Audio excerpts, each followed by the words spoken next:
Welcome, everybody, to the top 10 worst judges' decisions in boxing history. Now, this is a list that could probably go on for days and probably list into thousands. And I'm going to tell the truth. In most cases here, I went with more famous fights that the decisions were questionable on. So I know the James Toney, Dave Tiberius are out there. Another bad one, Armando Muniz getting robbed against Jose Napoles, which was a hometown decision. And when I look at these fights in boxing history, most of them were probably corrupt. Let's face it, which really sucks if you're a boxing fan to know that that happens. We've got fights like Hagler Leonard. You will not see Hagler Leonard on here because to me, that is more of a close, controversial decision than it is a bad robbery or a worse decision. So today we're going to count down those top 10 worst judges' decisions in boxing history. And I want to remind you guys, The Grilling Truth is powered by betting.net. Betting.net, your best bet for finding the online sportsbook or casino that's right for you. Make sure you check them out at betting.net. Make sure you go to Twitter and follow us at grilling_truth if you love boxing. That's what we're all about. Tomorrow, this is Thursday. Tomorrow, Friday, right around Eastern time, myself and John Responding will have the Inside Boxing Weekly Show where we will preview the battle between Triple G and Canelo, which, of course, that first fight just missed this list, but it could be on here easily, as so many fights could. So before you start, typing in your disagreements with me, this top 10 list is always a subjective. So we're going to start off at number 10, which is Oscar De La Hoya getting this decision over Felix Sturm. Now, this fight was well over a decade ago, and it was supposed to be a tune-up for Oscar. Felix Sturm was the guy who fought the majority of fights in Germany. And, to be fair, Felix Sturm got a lot of gift decisions in Germany before, about the same time and after this. But this was Oscar De La Hoya getting ready to fight Bernard Hopkins. They were both on the same pay-per-view card. There is nothing that was going to stop this fight from happening. Oscar was the busier of the two. He threw 792 punches to just Sturm's 541. But with just a success rate of 24%, Sturm connected on 43% of the fights or punches, and the stats suggest he was wayward and lacking the precision of a champion. Now, Oscar would go on to get that fight against Bernard Hopkins. It did not work out well. He was not big enough to deal with Bernard Hopkins. It was actually a close fight till he got stopped on body punches. But number 10 is Oscar De La Hoya getting a gift decision against Felix Sturm. Number 9, Timothy Bradley over Manny Pacquiao. Even if you didn't like Manny Pacquiao and you wanted to see him lose, he won this fight. Now, Pacquiao landed more punches than Bradley in 10 of the 12 rounds, according to CompuBox, which is not a be-all, end-all. And by the end of the bout, he had connected with 100 more punches. He beat the Desert Storm to the punch whenever he opened up. And when the decision was announced, Bradley was reduced to, I have to watch the tape. Now, that was to quiet the questions whether he thought he won or not. A ringside poll found that 50 of 53 ringside observers felt that Pacquiao won this fight. And really, still to me, is mind-blowing that Manny Pacquiao would get screwed in a decision against Timothy Bradley, because Manny Pacquiao was huge at this point in his career. Timothy Bradley was a very good fighter, just a guy. Maybe because they let Bradley win, maybe that kept Bradley from coming in and being an announcer a couple years earlier, which is a great thing because Timothy Bradley doesn't know when to shut up when he announces fights. But Timothy Bradley, Manny Pacquiao, split decision over 12 rounds in their first fight. Of course, Pacquiao redeemed this, won the next 2 fights, won them handily, and got the decision. All right, guys, this is one a lot of people may not know a lot about, and that would be Alfredo Escalera against Tyrone Everett. Escalera won a 15-round decision. Judge Lou Tress of Philadelphia scored the fight 145-143, and Judge Ismael Fernandez of Puerto Rico scored at 146, both in favor of Escalera. The disturbing thing here is Tress is actually from Philadelphia. Tyrone Everett was an excellent fighter from Philadelphia. He deserved this decision. He deserved to be the world champion. Referee Ray Solis of Mexico actually got it right, gave Everett the nod 148-146.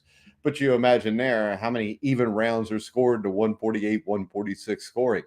The AP had the fight right, which if you've ever seen this fight, 146, 141. Everett was right. This decision was so wrong that the ringside announcer was told before announcing the decision to say that the decision was not yet official. It was so bad. Tyrone Everett got screwed. He should have been a world champion. Instead, he's just a footnote in history on top 10 worst judges decision list. Number 7, Felix Trinidad against Oscar De La Hoya. If you're old enough to remember this fight, the build up to this fight, this was supposed to be the Hearns Leonard 20 years later. And it was not that, because this fight fell way short. Oscar boxed the ears off of Trinidad all night long. He won the first 9 rounds, then coasted the last 3 rounds. Coasting the last 3 rounds should be okay when you win the first 9 rounds. But the judges somehow saw it differently and scored the fight for Trinidad. Now, number one, Trinidad was owned by Don King. I hate to say owned, but Don King owned every fighter he had, whether he was black, white, Mexican, or Puerto Rican. He owned your ass once he had you. The other disturbing thing here is a fight this big to have a majority decision and you never have a rematch. I don't remember even a rematch being that much talked about after the first fight. So De La Hoya deserved to win this fight. Trinidad's O should have went with this fight. The fight failed to live up to the Leonard Hearns expectations. And that leads us to number 6, Madison Square Garden. I think it was 1998, 1999. Lennox Lewis got a draw against Evander Holyfield. This fight I was excited as hell about because I love both of these guys. I think they're all-time great heavyweights. This was not Ali Frazier 1 at Madison Square Garden. It was not as highly anticipated, but it was about as close as you could get for that day and time. Lennox Lewis, I hate to say dominated a contest because it was a fight where neither guy did a lot, but he definitely did enough to win this fight. Eugenia Williams should have never been allowed to score another fight after this one. She favored Holyfield somehow 115, 113, and she even scored the 5th round for Lewis, even though Lewis had the edge in punches by a 43-11 tally.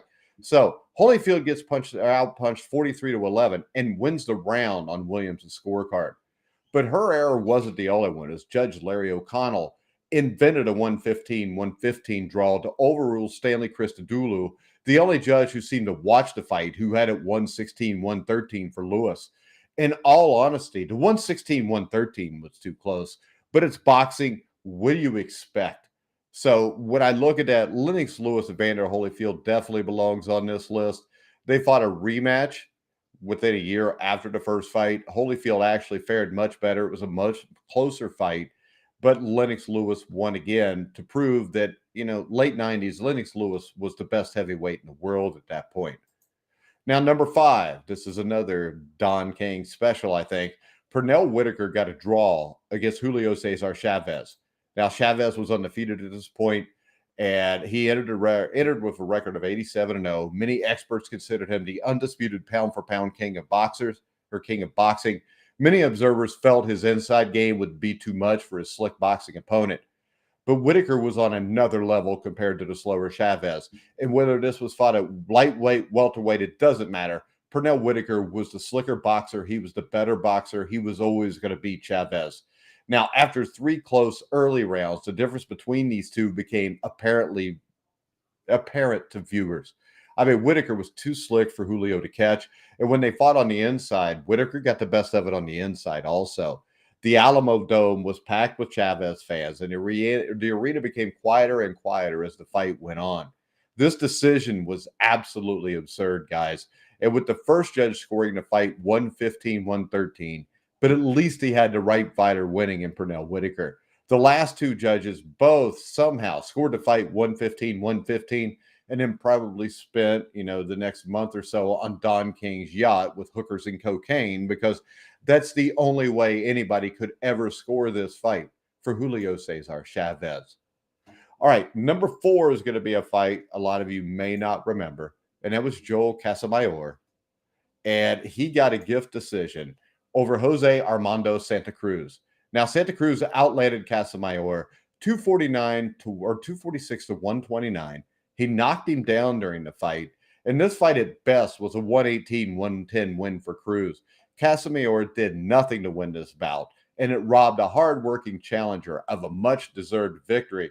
And just like when we talked James Toney, Dave Tiberi, which would have been in the realm on this list, it could have easily been in the top 10 on this list. Once again, Tiberi never fought again because of the disgust he had for it. And when you look at the history of boxing, there's a lot of fighters that bad decisions basically ended their career.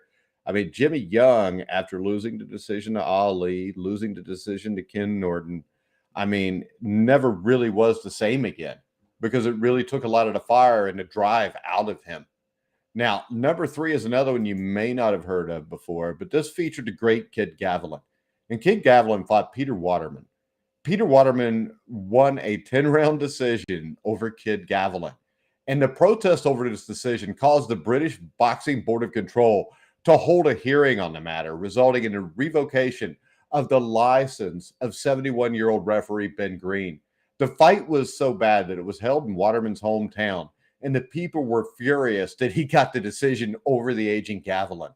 So Peter Waterman over Kid Gavilan, 10-round decision, Waterman's hometown.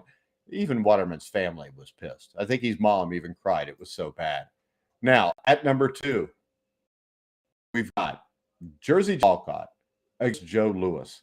Now, you know a fight is bad when a fighter apologizes to his opponent after a controversial decision.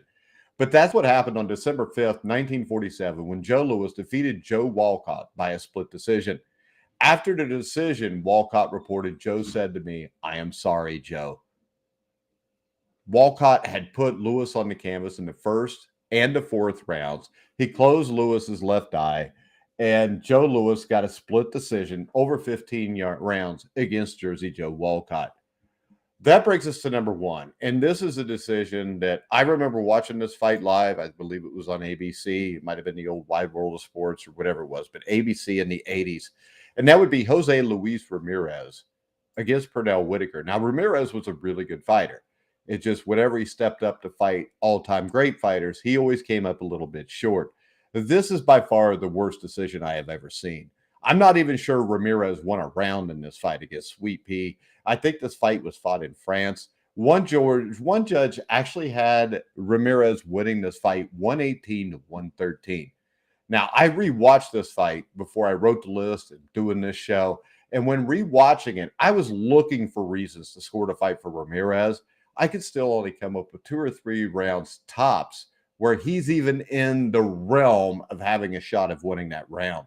Now, the decision was ugly, but so was the aftermath, with members of the Whitaker camp throwing around accusations of corruption and score fixing.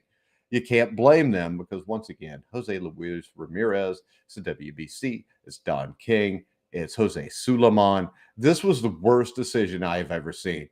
Whitaker got cheated out of the victory he earned, and it was absolutely criminal. The great thing about all this in the end, though, was the fact that Pernell Whitaker, unlike Julio Cesar Chavez, got a rematch from Jose Luis Ramirez. They fought it, I believe, in Norfolk, Virginia, which is the hometown for Pernell Whitaker. Whitaker shut him out. He got what he deserved. He got the justice. But it's still absolutely sad that people that might be younger are going to look on the record of Pernell Sweet Pea Whitaker and think that it is possible that a man of limited skills like Jose Luis Ramirez could actually have beaten him. All right, guys, remember, if you want to bite or bet on the fights this weekend, betting.net finds the best promotions, offers, and bonus codes so you don't have to. Head over to their website now to take advantage of things like free bets and matching deposits. Check them out at betting.net. Make sure you check out Inside Boxing Weekly tomorrow, where myself and John Responding will break down the upcoming Triple G Canelo rematch, which hopefully will not make this list. But it's boxing, so you never know. Go bet the draw. It's plus 1,800. Follow us at grueling_truth. Make sure you like and subscribe to our videos on YouTube. But for now, I'm Mike Goodpaster. You've been watching and listening to The Grueling Truth, where the legends